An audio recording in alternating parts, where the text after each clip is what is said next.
Laplace's equation in a cylinder. First, let me remind you of the polar coordinates and cylindrical coordinates in space. In fact, cylindrical coordinates in space are simply polar coordinates in the plane with the addition of the z-coordinate. So a point with Cartesian coordinates x, y, z is the same point with cylindrical coordinates r, theta, z. If you project the point P with coordinates x, y, z into the xy plane, you have a point that has r and theta coordinates, and they become the r and theta coordinates of the cylindrical coordinates r, theta, z. At the bottom of the slide, we have Laplace's equation in cylindrical coordinates. First, write it down in Cartesian coordinates. U sub xx plus u sub yy plus u sub zz equals 0. And we know how to translate the Laplacian in xy coordinates over to r theta, and it's given at the bottom of the page. I want to remind you of two eigenvalue problems for which we know the solution that we've solved a number of times already this semester. The first one is a periodic Sturm-Liouville problem, f double prime plus mu f equals 0, with periodic boundary conditions. The eigenvalues and eigenfunctions are given here, and we know them quite well. Then there's Bessel's equation of order n, given right below the line, with boundary conditions r should vanish at some positive number rho, and r prime are bounded as r goes to 0 from the positive side. The eigenvalues for this singular Sturm-Liouville problem are z sub nm over rho. Z sub nm is the mth positive root of j sub n, so it's the quantity squared. N starts at 0 and m starts at 1. And the bounded eigenfunctions are given here at the bottom.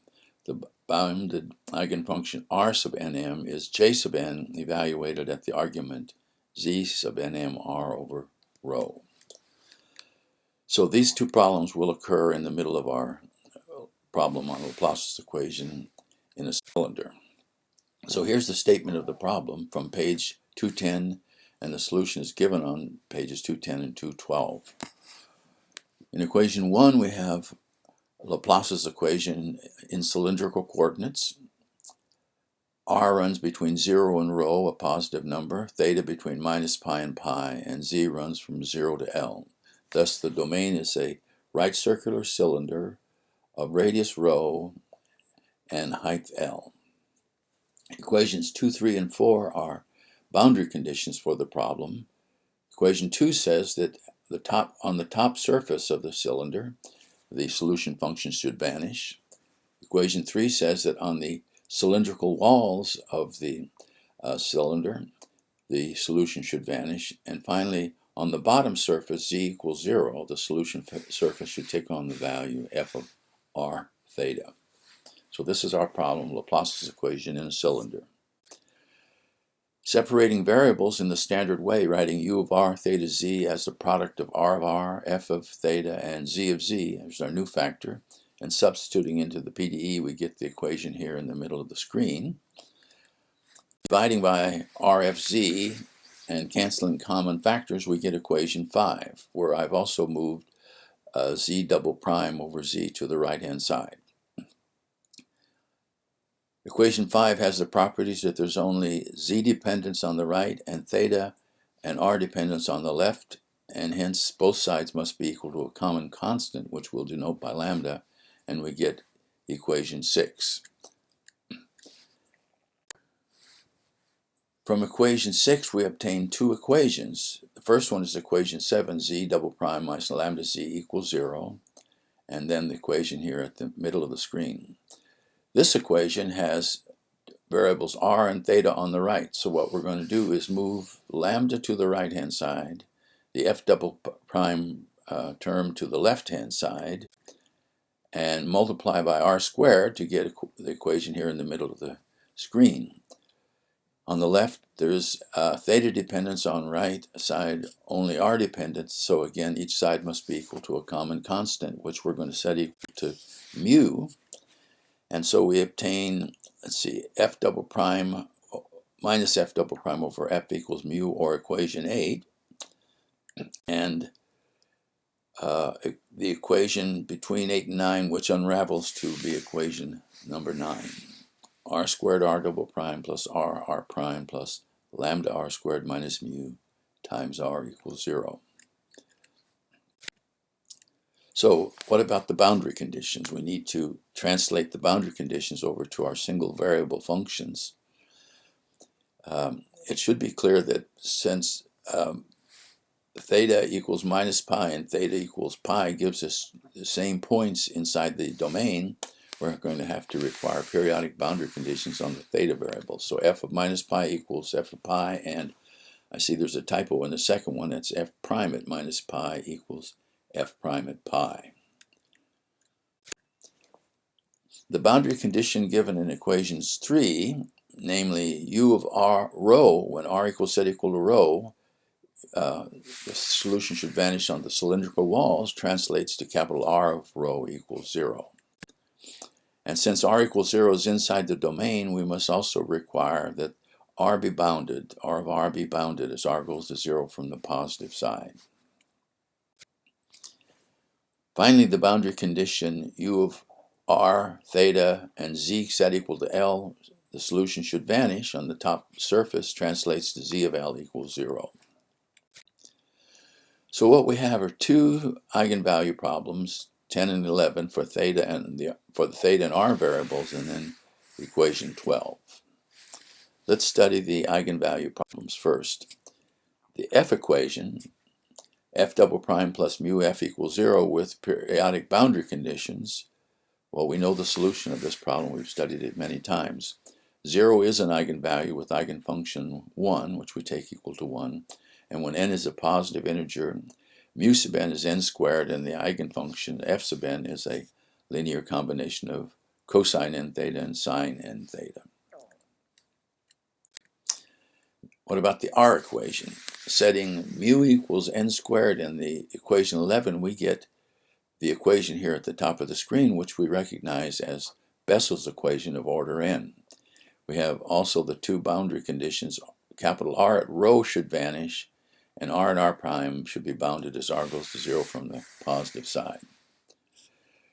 From our earlier study of Bessel functions, we know that the bounded solutions of Bessel's equation of order n are the Bessel functions j sub n of their arguments.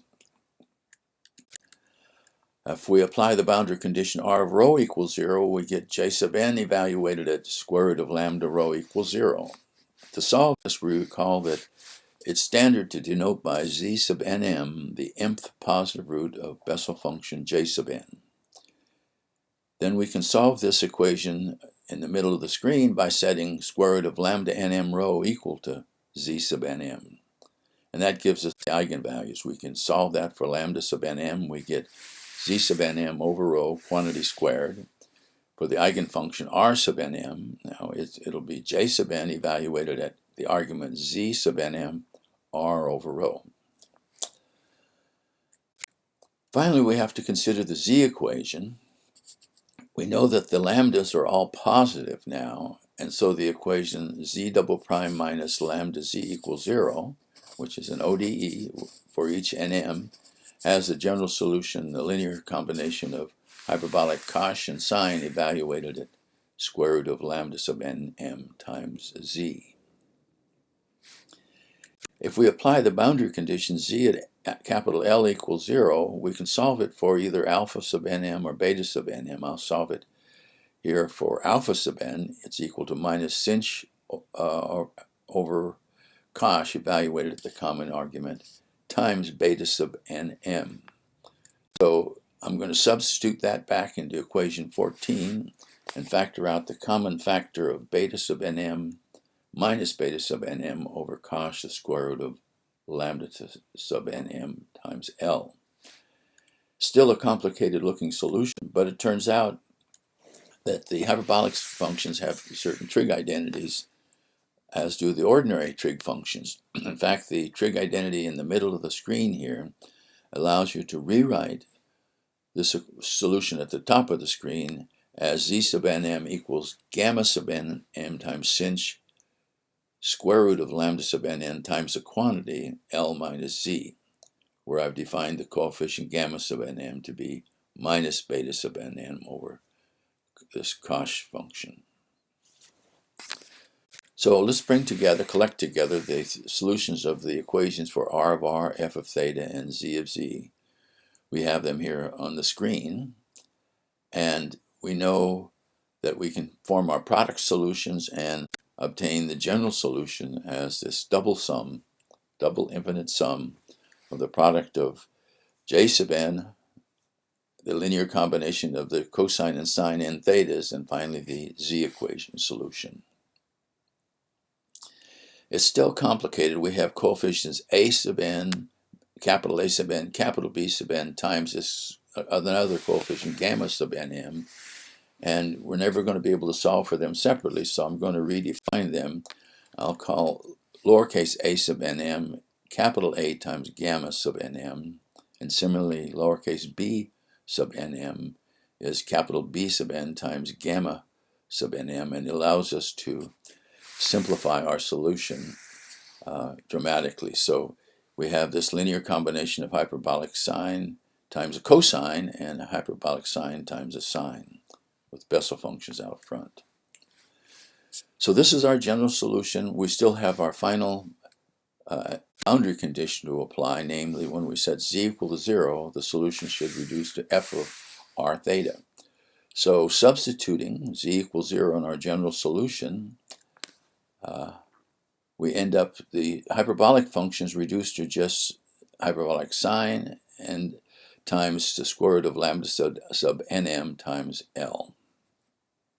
They're the coefficients of cosine and sine n theta. I want to make a remark about how to solve this equation. We still have the Bessel functions and the sines and cosines, and we need to use orthogonality to find the coefficients a sub nm and b sub nm. But we've got to remember that for the Bessel functions, what has to be true is that the only Bessel functions with a common subscript j sub n have an orthogonality relationship. There's no j sub n and j sub k orthogonality relationship. It's when the subscript is the same. What's different is the argument is this is z sub nk and this is z sub nm. So this integral, including the weight function r, vanishes for k naught equal to m. And this discussion, the conclusion is if we want to be able to solve for the a sub nm's and the b sub nm's in equation 17 at the top of the screen there, we need to fix the index on the Bessel function. Once we fix the end, then we can use equation 18. So I want to think of equation 17 in this new form, where I've blocked off the coefficients of the infinite set of eigenfunctions 1, cosine n theta, and sine n theta. So the quantities in the boxes here are the coefficients of the expansion of f of r theta in a full Fourier series. So there it is, and if we think of this as r is fixed on the left-hand side, we can use the orthogonality relation for the functions 1, cosine n theta, and sine n theta to solve for what's in the boxes. And these are just standard formulas. So the coefficient of 1 gives us equation 19.